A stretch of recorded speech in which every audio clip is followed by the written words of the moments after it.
Hello, everyone. Welcome to tea. I hope you all have a tea or something like it handy.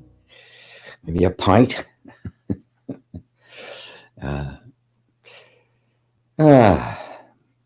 Everyone just kind of settled in for the next bit of time. There's nothing else going on in the whole world. Nothing else that concerns you. That's kind of the attitude we need to take towards self-realization. So towards coming to know ourselves as we truly are. It is a surrender to not just to the end state, which we don't even know what that is, but to the process, to right now, to this moment. Surrender isn't a one and done thing, like practice. It's a moment by moment choice to choose: am I going to open my heart or am I going to close it? Am I going to concede to what is? To simply recognize that what is at least closer to the truth than my ideas about what I think things should be. It's not a great, glorious thing. Oh, I surrender. It's nothing like that. It's not dramatic. It's not like waving a white flag. It's not a Hollywood version. It is a simple moment by moment thing. It's very quiet, very personal. It's like Christ said, the sinners and the hypocrites will pray in public to be seen and praised, but take note of that, all you TV preachers. Whereas Christ said, when you pray, go into a closet, shut the door, and do it in secret. Tell nobody about it. Make no big fanfare.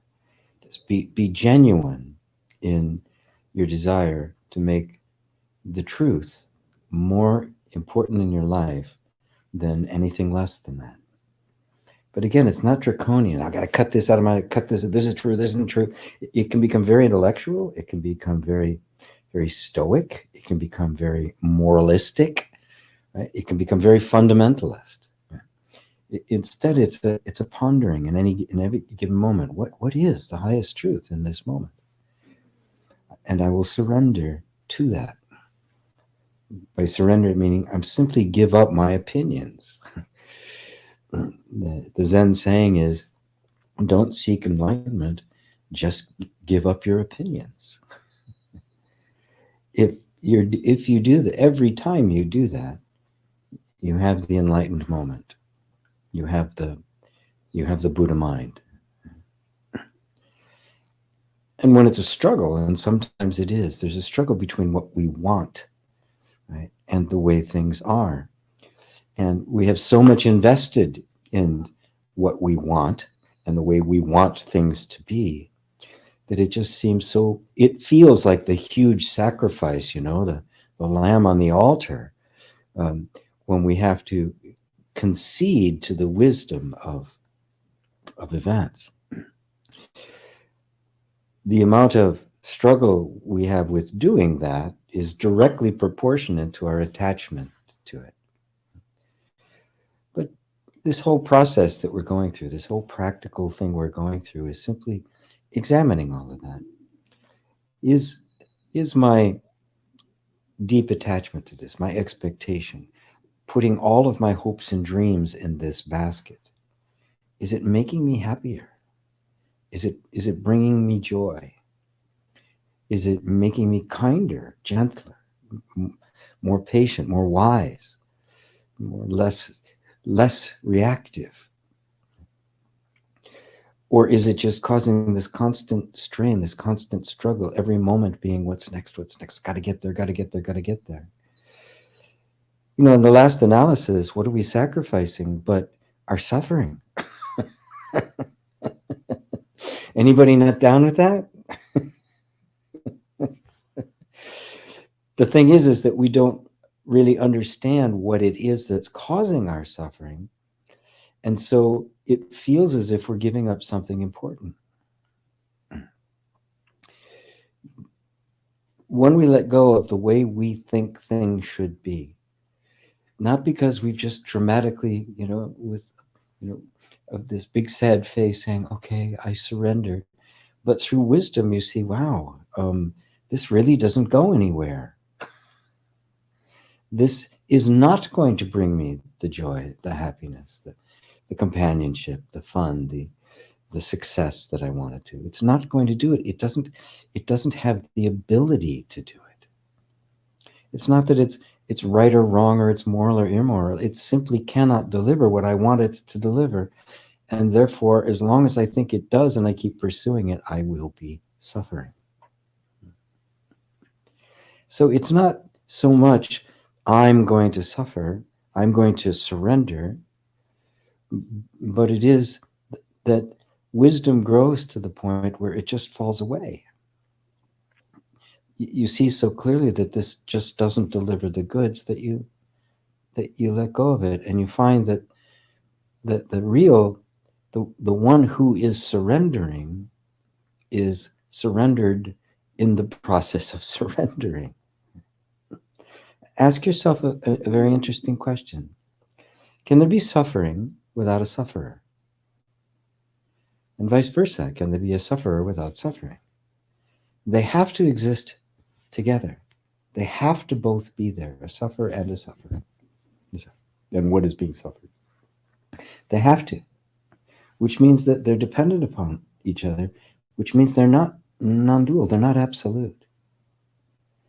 Now here's a very poignant question that should be, I'd recommend pondering, and that is the one who witnesses the arising of the suffering and the sufferer, is that one suffering? Is the conscious awareness, the witness of the event, participating so fully into it, in it? The same could be true of this idea of surrender. You need a surrenderer in order to surrender. Is the one who is witnessing both the surrenderer and the surrendering, is that one surrendering? Does it need to? Does the witness of all things need to surrender anything? Isn't it just the false sense of identity, the sense of being a separate self, what needs to be surrendered? If you rely on the egoic sense of self, the self that I've got to surrender something, it will be just this endless cycle, one more thing after another to surrender, not realizing that the thing that's creating all of the things that need to be surrendered is that false sense of self, and it's never going to run out of ammo. It's never going to run out of things to surrender. And it's always going to be surrendering, taking back, letting go, grabbing, letting go, grabbing. Oh, I let it go. Shoop. Grab it again. What about the witness to it? That which is witnessing it, the surrender and the need to surrender. Isn't it the actual surrenderer itself that must be let go of? That sense of self that needs to surrender? And surrender to what? Isn't it surrendering? Let's say it gets to that point of total surrender. Isn't that too being witnessed by the same thing that witnessed the struggle and the clutching and the grasping?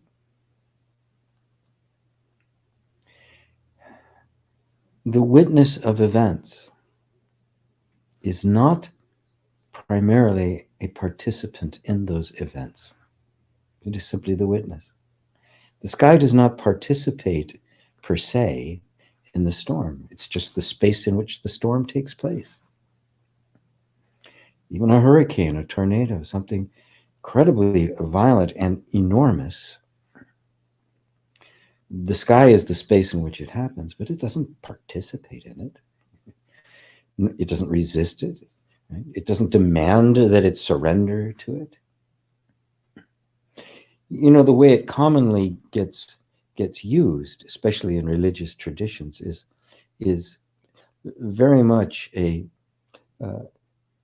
a separate sense of self trying to be good according to some standard that has been imposed on it. So you have to sacrifice that because it says so here in Scripture. Right? And you can't do this and you can't do that. It's more about obedience than it is a genuine opening of the heart. And obedience, obedience doesn't do anybody any good. Blind disobedience doesn't either, by the way. But when you see the witness of all activity is simply the space in which it appears, and the sense of, and my sense of self identifies more and more with that, where does obedience or disobedience enter in at all? Where does surrender or not surrender or digging in your heels? Where does it fit in at all? I'm hoping that you're picking up the spirit of this, and it's not too much in the head, because the heart, your heart, the truth of your heart is that it needs to surrender nothing because it's never held on to anything. It's wide open. It allows everything to come. That's the nature of the heart energy, you might say. The center of our being is it is open and allowing. It never clutches. It never holds an opinion. It never resists. It doesn't need some rules about how to obey. Even Christ said about the law, which was, the very defining characteristic of the Jewish people, of which he was very much a Jew, that love was the fulfilling of the law. That's it. If you had love, you'd automatically fulfill the 10 Commandments, which was the center of the law, and you didn't have to worry about them anymore. Not that you would flaunt them. It's not the freedom that allows you to just do, but if you're truly filled with love, are you not going to are you not going to take the name of love in vain? Are you not going to think that some representation of love, however beautiful it might be, is actually love? Are you going to adulterate anything, misuse anything in that way? Are you going to lie? Are you going to steal? Are you going to kill? How can you do that if your heart is filled with love? And this is all we're surrendering the egoic mind. The egoic mind can't surrender because it signs its own death warrant, you might say, although it was never alive in the first place, so it can't die. But it's a useful metaphor. You are already the open heart.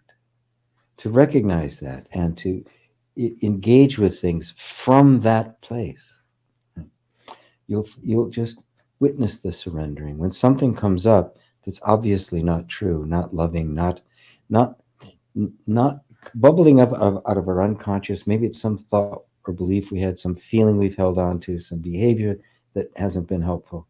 When it bubbles up and it meets the loving witnessing, we naturally, even if there's some kind of a struggle, because at one time these behaviors and thoughts and feelings kept us safe, they give us a sense of meaning, and that can feel a bit awkward, uncomfortable when we see that, oh, it doesn't really have that meaning, it was purely a projection, and I can let it go. There'll still be some really like, I don't want to let that go, and but that's also being witnessed.